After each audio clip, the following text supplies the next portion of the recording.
What up, everybody, and welcome to Baz on Blades. My name is Baz, and I talk about blades, and today we're talking about another fine blade from the folks at Reate Knives. We've got the Reate Knives PL-7. This is another offering from them in their PL series, which stands for Pivot Lock.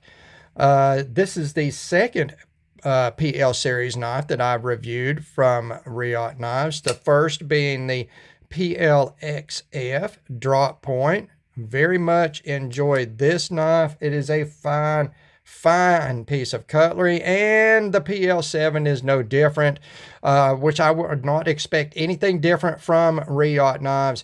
I've had very good history from that manufacturer. They make a world-class product. The PL series may be considered sort of a budget line from Reate Knives, as their products, let's say, are typically in the $300 to $400 price range, and the PL series are going to be in the more the $100 to $150 price range. And before we talk exact prices, let's give a big shout out to Justin at White Mountain Knives, where I did purchase this knife, and I do the majority of my online cutlery shopping these days. Good service, good selection, 10% discount codes, stupid deal of the day. What's not to like about White Mountain Knives? So thank you once again, Justin, for that. There's about like 8 different iterations of this model, the PL-7 Persian. They're basically a couple of different categories of either the black PVD finish blade or a satin finish blade, and then multiple different handle materials. My card is in different handle materials. This is the black micarta and PVD version, and I think it looks pretty doggone fancy. You do have a splash of color here in this back spacer and in your safety button, which we'll get into later. Let's go ahead and take a look at the packaging. Reate always has pretty decent packaging. This is a magnetic closure box.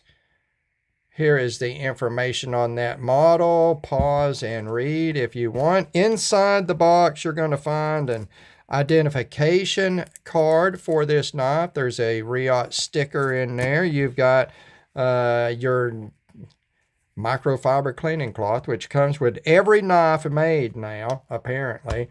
And then over here on the side, you've got a, that I cannot get out on camera. Are you freaking kidding me? You've got a little bag here. It's got spare parts in it. Those are screws and an extra spring for your pivot lock, which is a plunge lock that is just integrated into the pivot. So if I accidentally say plunge lock sometime during the review, you know, that's what it is. It's just in the pivot. So we'll just have to overlook that. Let's talk about some specs here. This is what I would consider to be a full-size EDC-ish sort of knife. You're looking in your blade length at 3.5 inches or 87 millimeters. The blade width is 1.13 inches or about 29 millimeters. Stock thickness, 153 thousandths of an inch or 3.9 millimeters.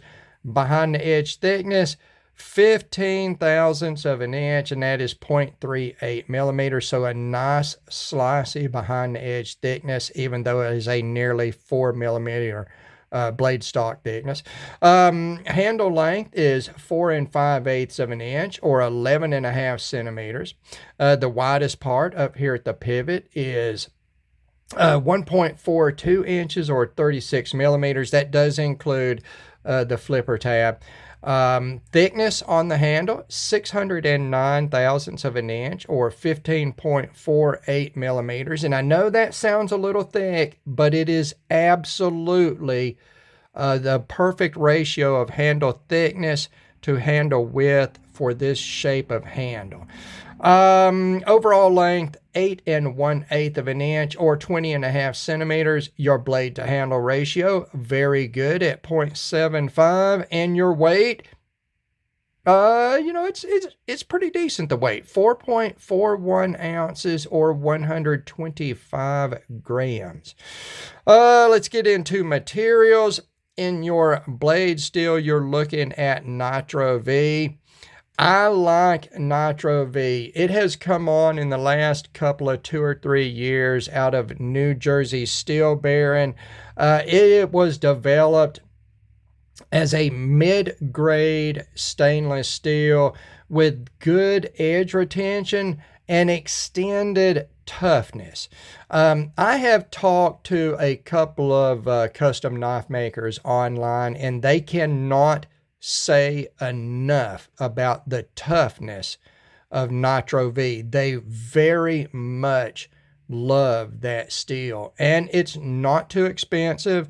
I like that it is showing up in the mid-range knives at $100 ish. I'm okay with that as a stainless option, especially in a knife that incorporates non-common sort of features like a pivot lock, because something like that you pay a little extra for, and you're not really paying extra for the blade steel here. It's more of a combination of that pivot lock, the fit and finish, the Reate name, all of that jazz. In your handle, you've got these beautiful micarta slabs, and this is the same micarta that we saw just a couple of weeks ago in the Reate Knives manufactured Chavez Knives Blue Label Series Redemption 229. Good Lord, that was a mouthful, but it's the same micarta, and it is absolutely wonderful on both of these knives.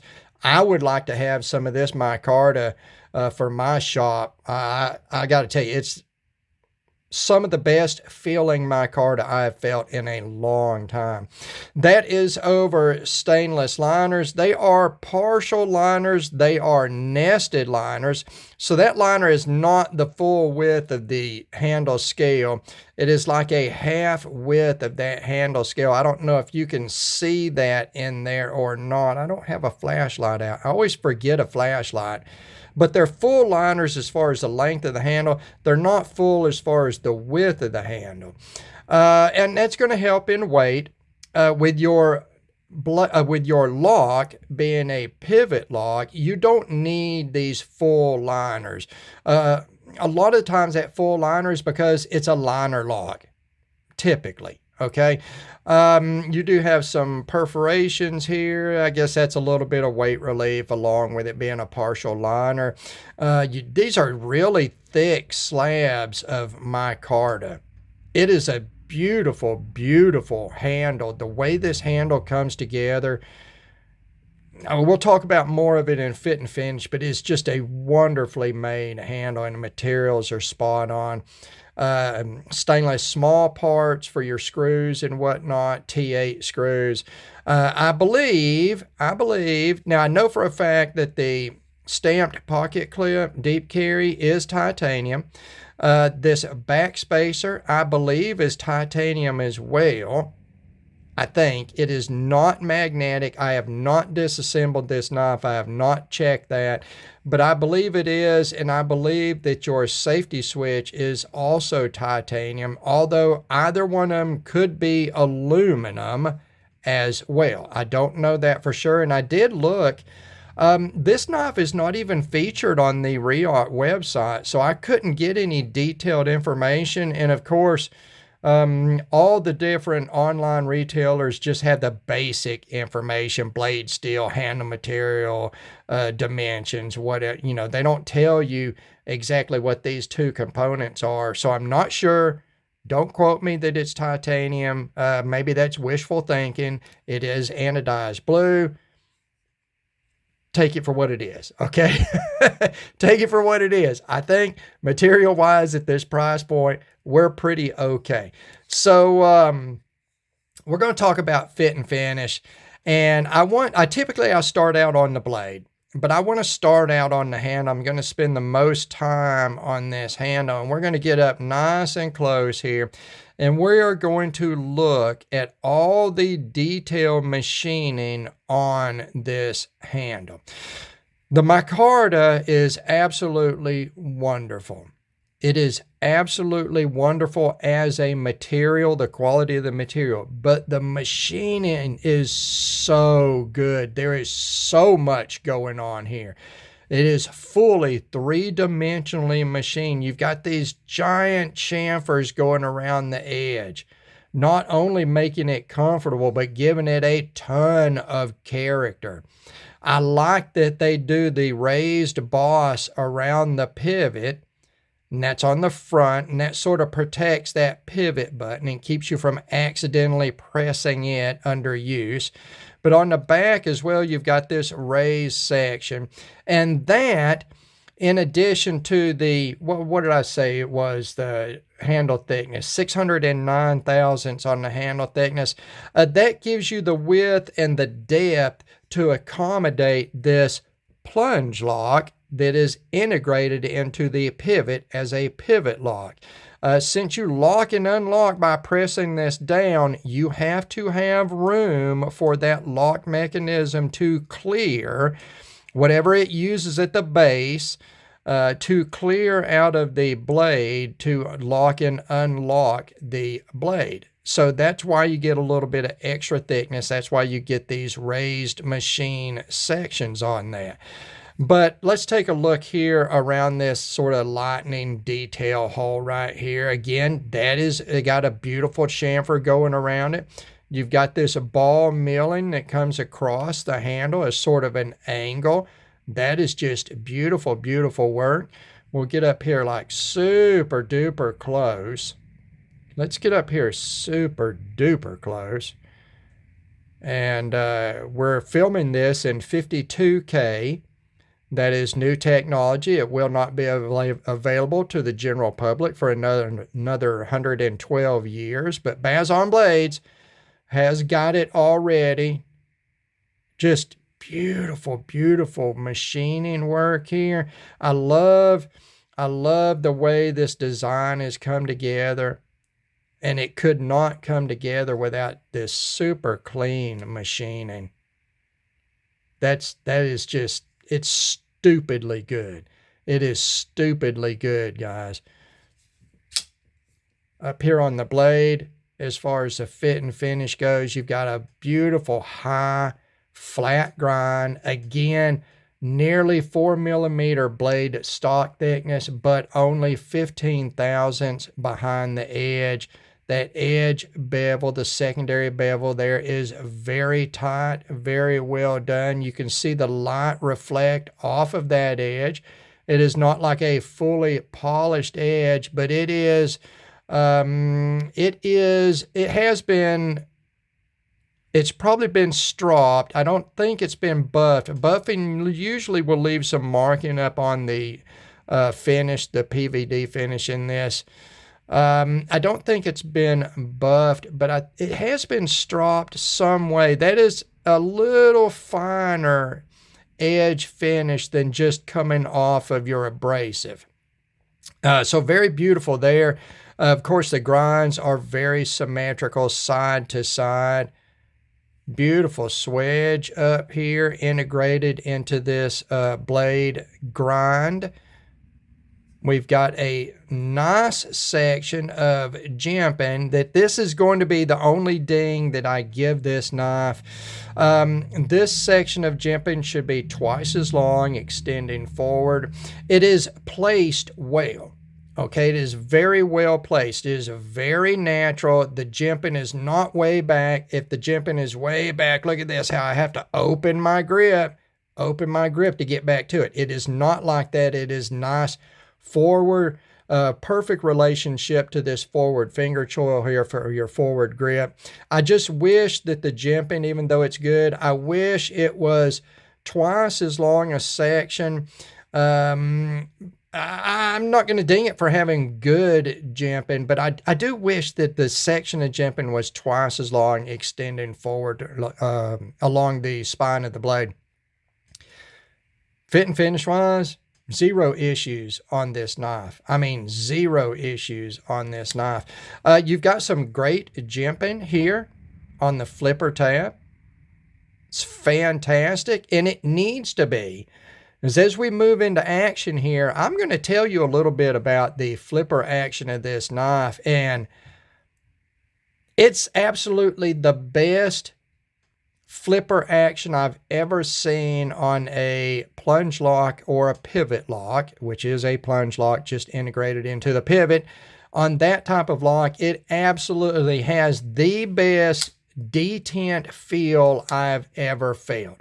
This knife cannot be failed on the opening. It has a very crisp, kind of hard detent. If it was a standard detent ball sort of setup for a flipper on a liner lock or frame lock, everybody would be bragging about it. It is an absolutely fantastic detent feel for this non-traditional type of lock on a flipper build of knife. Again, I have the PLXF here.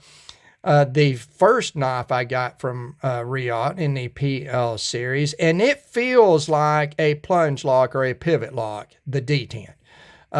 It cannot be failed as well, but the feel of the detent breaking loose is more typical of a plunge lock in this example.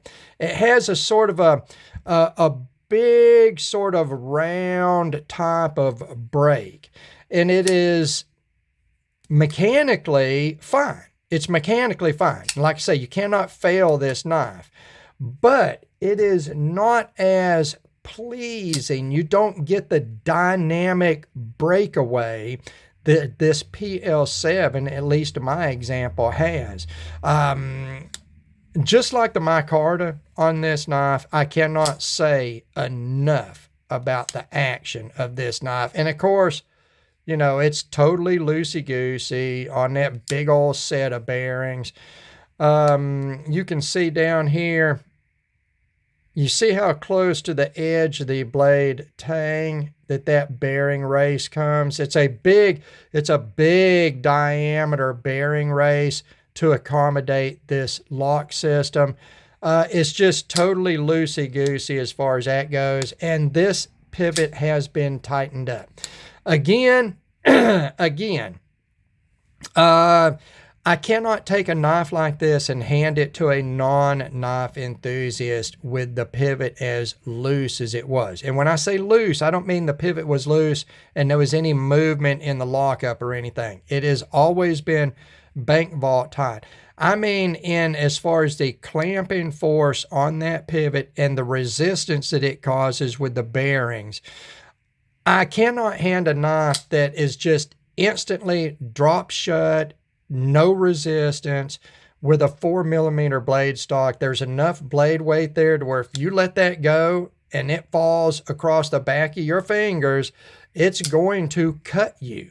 So I tighten up the pivots on a lot of my knives, and even though this one has been tightened up, it's still absolutely, I mean, that's yeah, other than the sensation of the bearings rolling, there's just nothing there. It's just instantly, and that's tightened. I may have to tighten it some more.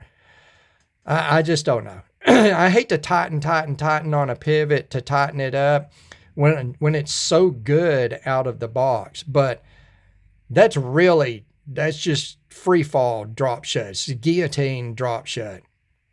So the lockup has been, since I got it out of the box, just a bank vault tight. There is absolutely zero. There is zero sensation that is multiple pieces held together. There's no side to side at all on this pivot. There's no radial play at all. Not even basically it feels like a fixed blade knife in that position. exactly what you want a folding knife with a lock to feel like. Exactly what you want it to feel like. Now, you can hear when I depress that lock button, there is just the slightest tick. There is the slightest tick of lock stick, and I absolutely prefer that on a plunge lock. Absolutely prefer that. I do not care if it's got that little tick, that glass rod breaking sort of tick. I think that it adds to the safety of this type of lock, which can be in certain grips. You might get against that pivot and accidentally push that button, and unlock that blade. But it does have a safety. It's just a detented slide safety, and it's an interference safety. It just keeps the button from being depressed to the point where it unlocks it. It does give it just the littlest bit. I don't know if you can even see that. It's just, I can feel it in my finger, but it's just a little bit of movement, but it's not enough to unlock the knife. So that secondary safety is very well fit. It's got a nice detent on it as far as secondary safeties go. I can't say enough about the action. Let's look at the centering. It is absolutely perfect. It was perfect right out of the box. This is a great example of the precision that Reate Knives, Reate, brings to their product line. I have never had a Reate at any price point go through my hands, and I've had more than a few. I've never had any of them go through my hands that had any issues with the action. They have always been perfect as far as action goes. Let's get into Ergos and Utility, and then we will close this review out. Blade wise, it is a trailing point with a high tip. That tip is up above the perceived center line of the design. And it comes with the pluses and minuses of a trailing point. If you're going to do any radial cuts, any slashing cuts, you want to cut with that belly. You want to work with it. Trailing points are fantastic. You have a nice section of flat edge here that you can do up close detail work with. Two things I will say about this blade profile. Utility cuts, where you want to stand that knife up and cut with the tip. On a trailing point, you really need to get that up almost totally vertical to do those types of utility cuts. That's always kind of a drawback with a Persian-esque, a trailing point blade profile. It is what it is. That's all there is to it. It's not I'm not dinging it for that. That is just part of the characteristics of that sort of blade profile and design. The second thing I'm going to say is the sharpening choil. While I very much enjoy it as a sharpening choil, I like the size of it, the look of it in the overall design of the knife. It gets the edge of the knife way out in front of this plunge. You can see where the plunge terminates into the nominal grind of this, the primary grind of the knife. It is well back behind that edge. So you can get multiple sharpenings out of this. Never have to worry about getting into that plunge. A lot of people like a forward finger choil on a knife. They think it's absolutely got to be a forward finger choil on every damn knife that they have, no matter what it is, how big it is, or anything. I do not like forward finger choils on folding knives. There just is not enough blade length that I want to sacrifice cutting edge for a forward finger choil. I am plenty close enough to that edge in a regular grip to do some detail work, especially if I get my thumb forward of the pivot and change the perceived center line, the rotation point of the knife. I have plenty of control there. But a lot of people are not going to like this because it doesn't really have a forward finger choil. Now, you do have this large flat area that is dished. It is slightly dished right here, and it works as a forward point. But keep in mind, this is not a real choil, and any movement at all, look at this, look at this, look at this, oh my God, I just cut the hell out of myself, cut my whole finger off. There is no protection there of a actual finger choil. So if you want to use this point and get up close, be sure to use it in a grip where you're pulling back, putting pressure back, okay, away from that cutting edge, so you don't slip up on that cutting edge, because the potential is there. Other than that, I love a trailing point. It's such a badass looking blade. I just love it. I just love it. Typically in a trailing point knife, you're going to get a sort of a pistol grip type of grip. They are very ergonomic. Your hand, look at that. There's no straight lines, straight edges, or anything in my hand, okay? When I grip this knife, okay, there's no straightness anywhere. I like a nice ergonomic grip, and you can see this handle in my large size hand with medium length chunky fingers. I've got plenty of real estate there, plenty of room. Again, the jimping, even though I wish there was more to it, it is perfectly placed for that grip. It's, a nice deep choil area here in the handle, coming down and extended by this flipper tab. That is super duper deep. You are not going to slide up on the blade on this knife. If you are, in a piercing movement and hit something harder than you expect, you're not going to slide up on that cutting edge that way. You've got a nice ergonomic drop towards the butt end of the handle. The inside, even though it is detailed, it is fairly much wide open. You've got a nice drop on the inside to give you a perceived bird's beak. And what that is used for is as you're cutting in material and you're pulling back on your cut. If you're cutting a resistant material and have drag, you don't want pressure to pull your hand off of the knife. When you have a handle design like this, where it gets a little wider at the tail end of the handle, at the butt end of the handle, or you have this drop to give you that sort of a bird's beak feel, it keeps your hand from pulling off the back of the handle, just like the choil prevents your hand from coming off the front side of the handle. I very much like that. All of these big old fat ass chamfers here give it a radiused sort of feel, even though the scale itself is flat. You can see the scale itself in this center section is flat, but it gives it a radiused feel because you have the big chamfers on either side of it.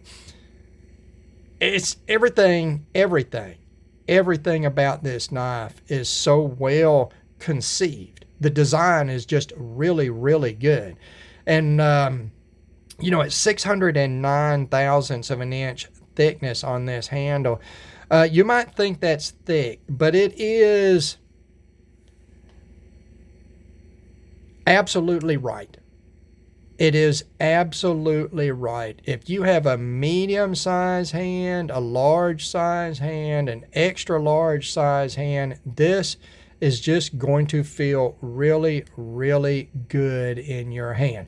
It may feel a little thick if you have very small hands, but you're not feeling thick in your very small hands. Probably going to be the least of your worries if you have very small hands. Damn. There's more than enough going on with this knife to make it pleasant to use, to make it pleasant to fidget with. It is a beautiful knife.